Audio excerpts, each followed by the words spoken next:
આ આપણું રોજ મૃત્યુ જ થાય છે, પણ એનો એક્સપિરિયન્સ નથી કરતા. એટલે અંગ્રેજીમાં કીધું, what is the meaning of life? Life experience have to or life is for service. જીવનના અર્થ શું? તો કે જીવનના બે જ અર્થ છે. એક તો જીવનનો માત્ર અનુભવ કરવા માટે જીવન હોય, અને બીજું જીવન સેવા માટે હોય છે. કેટલું કન્ટેન્ટમેન્ટ તમે વિચાર તો કરો. આપણે એમ કહીએ કે જૂના માણસો પાસે જ્ઞાન નથી, એની પાસે જે જ્ઞાન છે તો આપણી પાસે નથી. આપણને માત્ર અહંકાર છે કે હું બુદ્ધિશાળી છું, તો બુદ્ધિશાળી નું કાંઈ ન આવે, કાંઈ ન આવે. એ બધાને પછાડે, એ કોઈને જગાડે નહીં. અરે દરેક જીવાત્માને પ્રયત્ન મળવું પડશે. પછી સંત હોય, મહાત્મા હોય, મહાન પુરુષ હોય, રાજા હોય, રંક હોય, સૃષ્ટિનો નિયમ જ આ છે. 13 પેઢી તમારા કુટુંબની, 13 પેઢી તમારા સાસરિયા પક્ષની, અને 13 પેઢી છે તમારા મોસાળ પક્ષની. આ 13 ને 39 પિંડ આપવામાં આવે. એમાંથી કોઈ જીવાત્માને જો અસરગતિ થઈ હોય તો એને પિંડ મળે ને ફરી પાછું અહીંયા શરીર મળે. એટલા હવે લગધીરભાઈ એક બહુ સરસ મજાની વાત છે. ગરુડ પુરાણ તો આપણે બધા વાંચતા જ હોઈએ, પણ ગરુડ પુરાણના સાયન્સ વિશે કોઈને ખ્યાલ ન હોય. ગરુડ પુરાણનું સાયન્સ અદ્ભુત છે. એકવાર અમે ભંડારામાં જતા હતા, ત્યાંથી આવતા એમાં એક મહાશય, મારા પરમ પ્રેમી, અને એ વૃદ્ધ હતા, લગભગ 95 વર્ષની ઉંમર. એટલે મેં બીમાર હતા તો ખબર પૂછવા મારે ત્યાં જવાનું હતું. એમાં અમારી સાથે મહાત્મા હતા, ભંડારામાંથી આવતા હતા. મેં કીધું કે ભાઈ અહીંયા એક અમારે મહાશય છે, એમને મારે મળવું છે અને ખબર પૂછવી છે, જો આપની ઈચ્છા હોય તો. કે ના, કાંઈ વાંધો નહીં. અમે ગયા. શોર્ટમાં કહું છું.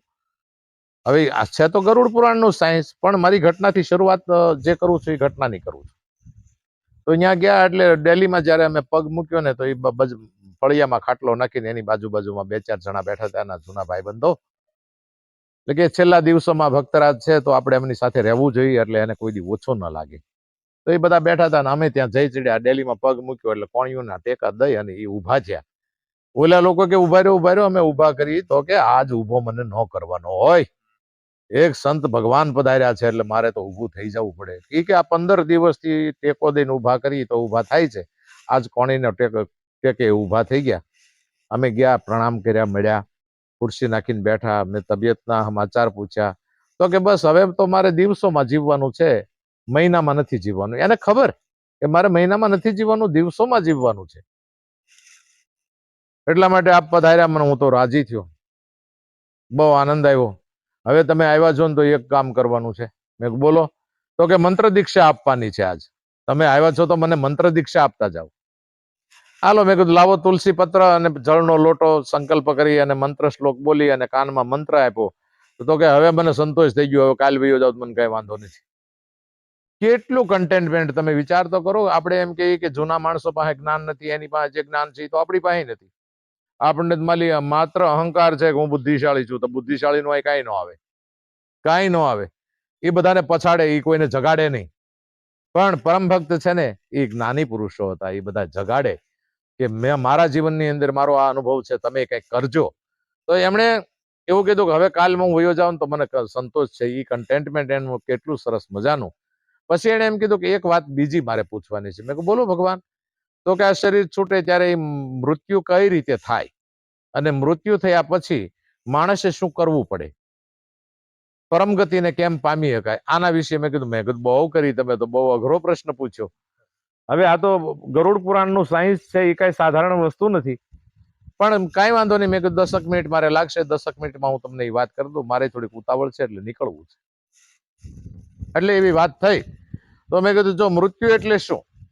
તો કે મૃત્યુ તો આપણું રોજ દિવસમાં થાય, એકવાર થાય છે. સાંજે આપણે હુતા હોય ત્યારે તમે પોતે અનુભવ કરી શકો છો કે આ મૃત્યુ ઊંઘ કઈ રીતે આવે છે. તો બધાથી પહેલા આપણે હુતા હોય ત્યારે શરીરની ભાગમાં એક પહેલા સ્મૃતિ પગની વહી જાય, પછી હાથની સ્મૃતિ વહી જાય, પછી કમરથી ઉપર ગળા સુધીની સ્મૃતિ જાય, પછી પાછી આંખની સ્મૃતિ વહી જાય, ત્યાર પછી કાનની પણ સ્મૃતિ વહી જાય, અને કેવલ મનની અંદર ઝીણો વિચાર હોય. બસ તમે ત્યારે ઊંઘમાં હુતી વખતે એક તમને ખાલી મનની અંદર વિચાર હોય, અને એ ધીરો પડતો જાય, ધીમે ધીમે ધીમે ધીમે ધીમે અંધારામાં પ્રવેશ થાય. આ આપણું રોજ મૃત્યુ જ થાય છે, પણ એનો એક્સપિરિયન્સ નથી કરતા. એટલે અંગ્રેજીમાં કીધું, what is the meaning of life? Life experience have to or life is for service. જીવનના અર્થ શું? તો કે જીવનના બે જ અર્થ છે. એક તો જીવનનો માત્ર અનુભવ કરવા માટે જીવન હોય અને બીજું જીવન સેવા માટે હોય છે. અહીંયા માણસ ભોગ ભાગ્ય માટે જીવે છે. ભોગ ભાગ્ય માટે જીવાય નહીં.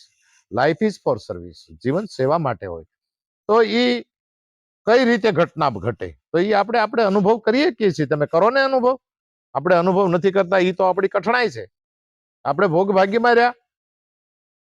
રોજ મૃત્યુ થાય છે તમારું, તો રોજનો અનુભવ કરો. એક દિવસ તમારી અંદરનો એવો વિશ્વાસ ઉભો થશે કે આ તો મૃત્યુ સાધારણ ચીજ છે. મૃત્યુ તો રોજ આપણે અનુભવ કરીએ જ છીએ. અને જ્યારે તમારું મૃત્યુ આવશે ને ત્યારે તમે એકદમ શાંત થશો તો કે આ તો રોજની વાત છે, એક દિવસની ક્યાં છે, આ તો રોજ અનુભવ કરતા. એવી રીતે તમારા શરીરનો અંત આવી જાય. એટલે પણ મૃત્યુને મૃત્યુ પણ ન કહેવાય. એ તો જ્યારે આપણી પાસે શબ્દો નહોતા ત્યારે આપણે એને મૃત્યુ કહેતા હતા. પણ ખરેખર the dead body is an event of change. અંગ્રેજીમાં કીધું છે કે શરીર છે એ એક માત્ર શરીર બદલવા માટેનું મૃત્યુનું નામ છે. ખરેખર એ મૃત્યુ નથી. ત્યાર પછી અંધારામાં પ્રવેશ થઈ જાય અને ત્યારે દરેક જીવાત્માને પ્રયત્ને મળવું પડશે. પછી સંત હોય, મહાત્મા હોય, મહાન પુરુષ હોય, રાજા હોય, રંક હોય, સૃષ્ટિનો નિયમ જ આ છે કે પ્રયત્ને તમારે મળવું જ પડે. પણ એ પ્રયત્ન કોઈ દી દુઃખ આપે એવા ન હોય, કારણ કે એમને બીજું શરીર ન મળ્યું હોય. એટલા માટે એ તમારી પાસે આવે કે આ નવો જીવ છે, અમને પણ આમાંથી શરીર મળી જાય, એટલા માટે તમને પ્રાર્થના કરે કે આ શરીર પ્રાપ્ત કરવા માટે અમને કંઈક પિંડ મળે એવું કરજો ને. તો એવી રીતે તમારે 12 દિવસ સુધી, આપણે 11 દિવસ સુધી રહેવાનું હોય. અને 11 દિવસે પૃથ્વીથી 10 થી 12 ફૂટ ઉપરના સમયમાં, ઉપરના અંતરમાં એ જીવાત્મા રહે છે. અને આપણા આંગણામાં જ રહે. તમે જે ક્રિયા કરતા હો, જે કઈ વાતો કરતા હોય, એ બધી એને ખબર જ હોય. એટલા માટે એમ કીધું કે હિન્દુ સમાજની અંદર ક્યારેય કોઈ દિવસ કોઈના મૃત્યુ પાછળ રોવું નહીં, કારણ કે જીવાત્માને દુઃખ થાય, પ્રાણીને દુઃખ થાય, એવો શબ્દ આપણે વાપરતા. કેમ આજ આપણો બાપ હતો ને કાલે પ્રાણી થઈ ગયો, તો કે હા, અંતમાં પ્રાણી જ હતો, પણ એ હતા ત્યાં સુધી આપણીથી એને ન કહેવાય. એ એક આપણી મર્યાદા હતી. પણ મૃત્યુ થયા પછી કે પ્રાણીને દુઃખ થાય, એટલા માટે આપણે કોઈ દિવસ એવા દુઃખની વાતો ન કરાય અને દુઃખ ન અનુભવાય, રોવાય નહીં. આવું બધું આપણા હિન્દુ સમાજની અંદર આવા બધા નિયમો. 11મા દિવસે જ્યારે સરવણી કરવામાં આવે નદીને કિનારે, શિવ મંદિરે, અથવા તો પીપળાના ઝાડ નીચે અને કા કુવાના કાંઠે જ્યારે આપણે સરવણી કરવા જઈએ, એમાં એક રાળનો નામનો પદાર્થ આવે. એ સરવણી કરતી વખતે 39 પિંડદાન આપાતા હોય. એ 39 પિંડદાન આપ્યા પછી 13 39, જો તમે સંસારનો કેવો સરસ મજાનો નિયમ છે.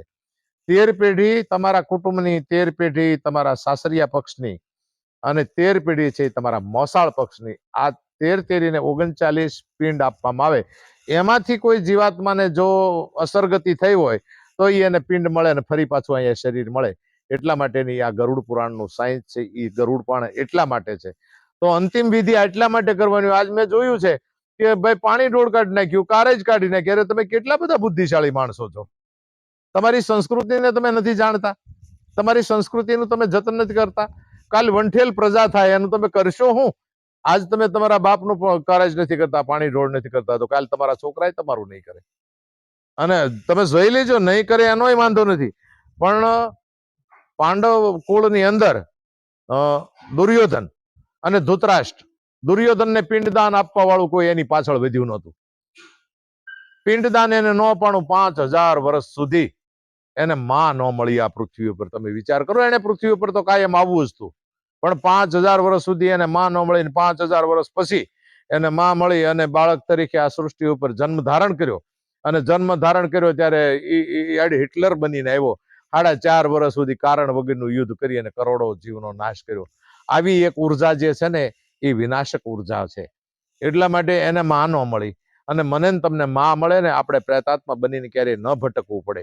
એટલા માટે આ પિંડદાન કરવાનું હોય. એ 39 પિંડદાન આપ્યા પછી એક રાળની કાંકરી લઈ અને એ ધૂપની અંદર નાખવામાં આવે. આ રાળ છે એ આ એક જ જગ્યાએ ઉપયોગી છે. આ માટીનો ભાગ છે, એ બીજી કોઈ જગ્યાએ ઉપયોગ નથી.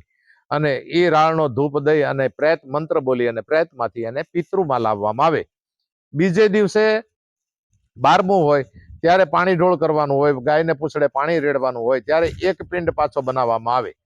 એ નાળિયેર જેવો, એના 3 ભાગ હોય. દર્ભની સળીથી 2 લીટા કરે એટલે 3 ભાગ થાય. એક પિંડ છે એ પરપિતાને આપવામાં આવે, બીજો પિંડ છે એ પોતાના પિતાને આપવામાં આવે, અને ત્રીજો પિંડ છે એ આપણે ત્યાં હાથમાં રાખવામાં આવે કે આ તમારે જો અમારી પાસે ફરી પાછું અમારા પરિવારની અંદર જન્મ ધારણ કરવો હોય તો એક પિંડ અમે અમારી પાસે રાખીએ છીએ, તો આપનું સ્વાગત છે, તમે અમારા પરિવારની અંદર જન્મ ધારણ કરી શકો છો. એટલા માટે આપણે ત્રીજી પેઢીએ ઈનું ઈ નામ રાખવામાં આવતું. આપો નામ હોય તો એ ત્રીજી પેઢીએ આપો જ નામ રાખવામાં આવે. અને આપણે કહીએ છીએ કે આ છોકરાની એક્શન તમે જોઈ લો, ફલાણા બાપુ જેવી હતી, ફલાણા ભાઈ જે માં જેવી હતી. દીકરીની એક્શન તો કે ફલાણી માં, પછી એની જ આવી છે, તમને ખબર જ નથી. આ પુનર્જન્મ અહીંયા થાય જ છે, પણ આપણી પાસે એનું જ્ઞાન નથી. મોટી વાત એ છે. ત્યારે યોગ દ્વારા વીતેલા જન્મની અંદર આપણે પ્રવેશ કરી શકીએ છીએ. આવી સરસ મજાની અષ્ટાંગ યોગની આપણી વ્યવસ્થા છે. સનાતન ધર્મ આને કહેવાય. આ બધું જોઈ અને માણસે જો સંતો પાસે જઈ અને શીખે તો એનો આનંદ આવે અને એનો અનુભવ પણ થાય. એટલા માટે ધર્મ હોય. ધર્મ કોઈ બિઝનેસ નથી, એ એક સમર્પણ છે. અને હર કોઈ વ્યક્તિ, સંતો છે, યોગી પુરુષો છે, દેવ પુરુષો છે, આ બધાએ સમર્પણ કરવા માટે આ પૃથ્વી ઉપર આવે.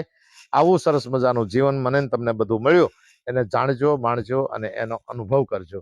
અસ્તુ. ધન્યવાદ.